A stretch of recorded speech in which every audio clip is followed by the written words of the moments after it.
Well, good morning, Therapy Flow community. Hi, Happy everyone. Thursday. I just made myself a warm cup of coffee, so I'm happy. It's sunny out for the first time in like 2 weeks, so extra happy. I'm a little late to the punch. I haven't got my coffee this morning. I'm trying to push that back a little bit. So I finally bought, oh, you can't see it on my shelf. It's on the shelf though. I finally bought a pour over to keep at my office so I wouldn't go across the street to my favorite office and my favorite coffee shop and buy coffee. Because tempting, I was yeah. doing that like twice a week. And I'm like, I don't need to spend like $10 a week on coffee that I can make here for $1.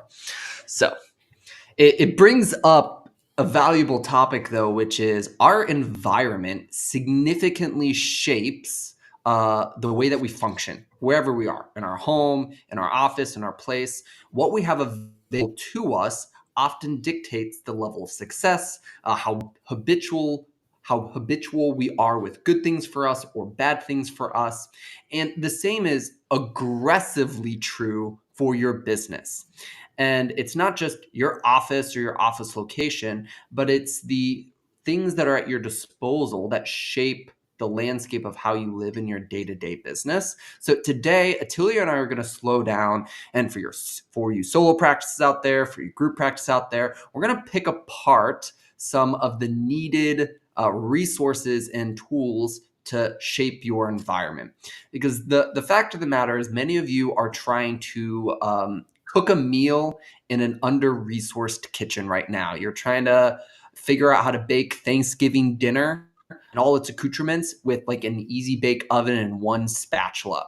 And you're just not going to get the result that you want out of it. And so we're going to pick apart some of the extra things that you need that either you haven't taken the time to implement, and here's a little poke, like get after it, go do the thing, or maybe you just don't know about yet. And I think some of the ones that we end on in terms of like team communication, leadership, some of that stuff, that's especially where there's going to be some sauce if you stick around for that point. Yeah, there's a careful balancing act as you're starting to look at these. Balancing act is like how far are you in your practice journey? The balancing act here is going to be how complex of systems do you need to not like dilute the job and the work that you want done, but actually like make you more effective and improve your workflows and improve your team communication, improve those elements. So, as always, use a little bit of critical thinking skills here, guys, especially if you're not asking someone else for help and you're just taking what we're saying at face value. I'll maybe get this conversation started by operationally an organization, any organization, whether this is your coaching company that you're spinning up because you've had great success in your private practice, or it's your private practice, or otherwise, typically an organization will have three big tools. Tool number one is going to be a client relationship manager of some sort. That's going to be the thing that manages your marketing process. That's going to be the thing that manages your pipeline, your sales activities. That's going to be the thing that allows you the tools to do maybe some of the marketing things that you need to or should be doing for your practice. And then there's going to be the tool in the back side of it here, which is going to be like in private practice world, it's your EHR that manages your clients, manages the projects, manages whatever it is that you're doing. In some companies, it'd be like a project management system. So for a business like ours, we use a project manager like Asana versus an EHR. You guys would maybe be using like Simple Practice or something like that. And then the final big tool is some type of either database, spreadsheet, a combination of a few other tools. We're going to go really deep into some of those really cool tools for you guys here in just a second. So, Josh, I'll let you dig in a little bit deeper. Yeah, on the screen you should be seeing a little Venn diagram for the two kind of first big buckets of your business. Really, we see like all the marketing and all the front office stuff. This is the stack of everything that you need. We're talking forms, attribution data, nurture sequences, emails, phone call, anything you use to market your practice, host your website, launch marketing, run ads, keep that all organized, and convert them into a new client.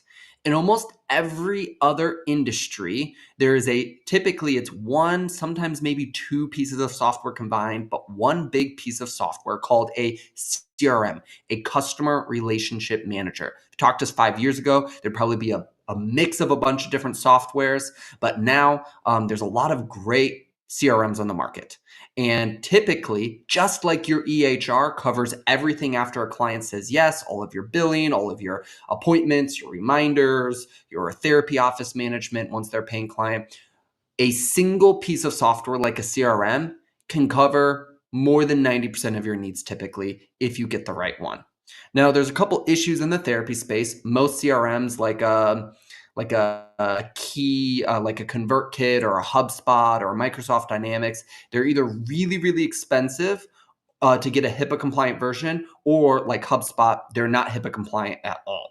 You don't always need this part to be fully HIPAA compliant for first parts, but if you want full data tracking, if you want full exposure for like your front office for accountability, to really be able to track conversion on new clients and host that data, nurture your current client list as well as potential new client list all in the same place for email marketing, a HIPAA compliant CRM is going to be really helpful. It's one of the reasons why we did launch a HIPAA compliant CRM we've been using with our clients for a little over 4 years. And it's also a tool that we make available for you if you want to go check that out as a software subscription and use that. You can just go to mytherapyflow.com and click through to that. But I bring this up mainly to say is you can really accomplish a good chunk of your practice management with two pieces of software. And I know for many of you, you have that EHR in place. It's like one thumb up, but you're missing the full other half of the equation, and you've cobbled together 5, 6 other softwares, or because it feels too complex and you're trying to sign up for multiple things, you just aren't doing the actions at all. Maybe Attilio, speak to like the missed action or the missed opportunity from someone being overwhelmed by trying to cobble together software. Yeah, this is kind of just like that telephone game when you're in school, where you pass along like a little secret message, and to the second person, it loses a little bit of its worth. And then to the third person, it loses a little bit of what it said. And the fourth person, it loses even more. And by the end of the line, you have a totally different message. Maybe a couple letters are the same. And so that's kind of how I'd imagine your business pipeline. So at the top is just like the attention that you're generating for your practice in any capacity. And then every step in closer towards that person becoming a new client, there's opportunities for that person to just get lost, either lost in translation, or maybe lost because they hit your website and you don't know where they went, or lost because they tried calling in and it was a missed call, and there was like just a little bit of give take, and just they were busy, you were busy, and so you never connected again. Or maybe your administrative assistant isn't writing down missed calls unless they connect with them, and so you're losing a lot of people in there. We've heard all kinds of maybe horror stories, but also maybe like bad, like not good best practices that have been just happening or have happened in practices. And so I can just tell you from a firsthand basis, if you think that there's maybe like 5 or 10% human error in your business, and that's worth something significant, I would consider taking a look at how you're doing reporting and tracking so that you could do it in a more automated way, in a way that doesn't require humans, in a way that you can just capture everything indiscriminately. And then you can work with some real raw numbers and figure out what you need to do or what needs to happen to make improvements from there. And then that just leads people into your ERM or your EHR here on the Venn diagram. EMR is the other one. So that just leads people into your EMR in a little bit of a healthier way, in a little bit of a more streamlined way, and a more effective way. Yeah. I think at the end of the day, you can't do what you don't have access to, right? If you don't have a hand mixer, it's really hard to mix something. Or if you're trying to do it by hand, you're probably going to give up. or it's just going to be way harder than it's supposed to be. I think it's going to be important for us just to move on to the last segment, which is, you can accomplish the day-to-day function, the full client journey of someone finds out about you, we track every single step, nurture them all the way to they have stopped becoming a client through the CRM EHR. What this doesn't do is provide the connective tissue in the background for you as a leader, as a communicator, as a team member, as a project manager, as all of that stuff. So there are a couple core softwares that we use in our own company and we would recommend most people use. First is Slack, which is just a team messaging communicator. I've also heard people use Microsoft Teams with a lot of success. And this is for ongoing, especially for you, your admin, your main managers, to have different tags and threads and conversations, get you out of email, streamline the communication all in a single place with appropriate channels and processes. If you haven't checked out a situation like that, it can be a massive upgrade to the amount of productivity that you have inside of just team communication, training, touch base. Yeah, I'll add to Slack something really interesting that I think you miss out on if you're just doing like a text message with each other. Because I know in some practices, y'all are just texting each other, or emailing each other, or just like notifying each other via like secure message in Simple Practice or something like that. It slows you down when you get larger, and the reason that is because when one person asks a question and you answer that question, it's one to one. But if you have a channel or a team channel, or a place where you can consistently go back and search those messages or pin certain helpful resources, the speed and the teamwork that it enables is far greater than what you're trying to accomplish via email or what you're trying to accomplish otherwise. And so Slack as a team communication device, there's a reason why. I'm pretty sure it's an IPO. Like Slack is huge. Most businesses communicate and work together and create team communication within a platform like that. And not only that, but it's free. So like popping in there and getting access to it is oftentimes a really big saving grace. Slack has a lot of automations that it can connect with, or propagate maybe is the better word here. But essentially you can trigger items to create messages inside of Slack. So that way you can really enhance who knows what, when, and it improves just your workflows in a really helpful way. From Slack, some of you practice owners out there are getting into the territory where you are managing projects. And at that time, that's where I would maybe consider putting together some type of project management system, whether that's Asana or Trello or ClickUp.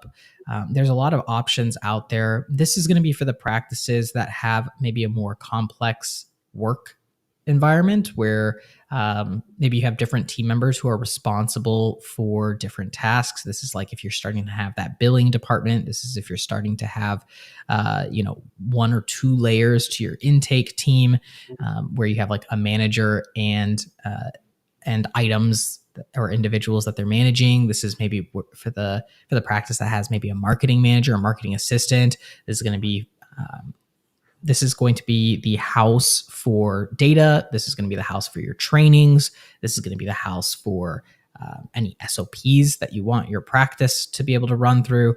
And so having a more robust system where you're setting up really great expectations for your team, setting up trainings, and setting up just high accountability items, that's going to be where the project management systems, or where a project management system is going to be helpful for you guys.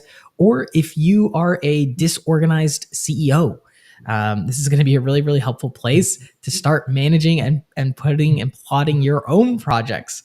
What do you want to do as a business owner? What do you need to get done? What are you responsible for when it comes to leading your team? So Asana, just a really, really great tool. Or there's plenty of them out there. Find one that you like.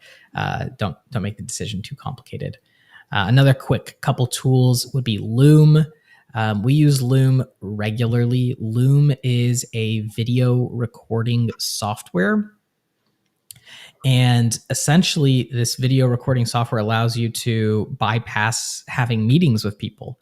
And so rather than having a meeting with someone, you just shoot a Loom, right? And send it to them so that way they can watch it at their or on their time. And you don't have to try to always connect for a meeting. Loom is extremely powerful because it shows you if someone has viewed the video.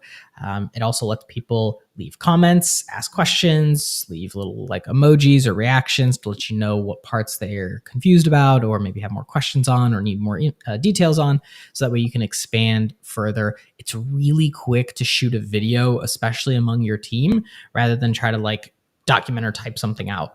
And so shooting a video, super helpful, especially if it can be reused. Like maybe you're giving instructions on how to do something and you just pop that video in as the SOP for your teammates later.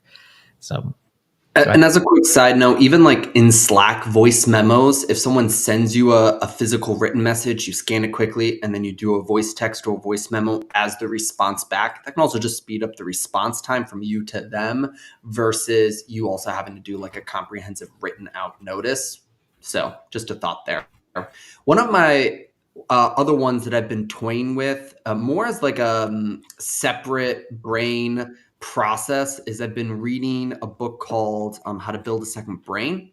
And that's been a really interesting book on how to categorize, capture all of your note-taking process across all folds. Because I know many of you might have multiple businesses, or you're trying to do, coaching and this product and this therapy practice thing and this business, and then life and then book and whatever else is coming across. So you have all these different segments across family, life, business, multiple businesses. So I've been using Notion as a second platform separate from my business organizational entities to house and organize all of my life process, life notes, and other things. And that has been a really nice platform. I think if I'd gotten into it sooner, it would definitely work for the same thing that Asana does in terms of some like project management and content management. But we're too far a rabbit hole to switch. But it's been working great for personal content management. So that way I can access that. And they have some really incredible AI search functions. So you can cross-reference your material quickly. So if you're someone who writes a lot or has a lot of thoughts and you want to be able to pull it all in together, so do info dumps on notes and otherwise, and then quickly access them, it's been really effective for that. I didn't know that. That's pretty cool. I might have to go check out Notion now. I use Apple Notes, and I don't know how great that is. It's not very good for me. So ultimately, you are the byproduct of the tools and the environment that you create for yourself. Sometimes a new tool or process can be a shiny object. It can be the air fryer in your kitchen. Oh my gosh, this will make, this Instapot will make cooking so much easier. And then it, used at once, it sits on a shelf and you never implement it. So don't do that. I think the list we gave here is actually pretty minimum viable. There are lots of other things that have come and gone in mine and Attilio's life and business that have not stuck. These are all the things that have stuck with certainty for us for years, which is why we shared them. Especially take note of Slack, especially take note of a CRM. And I know all of you probably already have an EHR, probably have those in place. Take it from there. Best of luck, guys.